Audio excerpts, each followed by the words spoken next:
আপনার নিকট তওবা করে নিলাম, জীবনে আর মদ খাবো না, জীবনে আর কোনোদিন মতের বদল বহনও করবো না। রব্বুল আলামিন রব আমাকে মাফ করে দিন।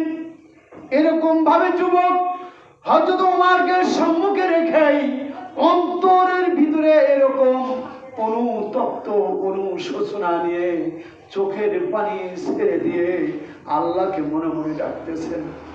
আল্লাহ পাক রব্বুল আলামিন হযরত জিবরাইল আলাইহিস সালাতু সাল্লামকে বললেন, ও জিবরাইল যাও, আমার বান্দা আমাকে ডাকে, আমি যদি সাড়া না দেই তাহলে তো হয় না।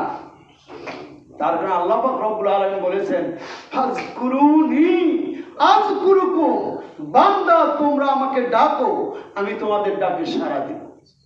উদউনি আস্তাজিব লাকুম, তোমরা আমাকে ডাকো, আমি সাড়া দিব।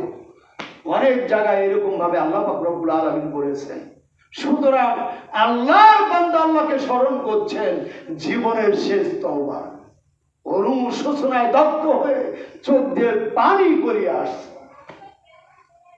আল্লাহ পাক রব্বুল আলামিন জিবরাইল আলাইহিস সালাতু সাল্লামকে পাঠিয়ে দিলেন, দুধের আপনার মদের বোতলটাকে দুধের বোতলে পরিণত করে দিলেন, মদটাকে সাদা বানিয়ে দিলেন।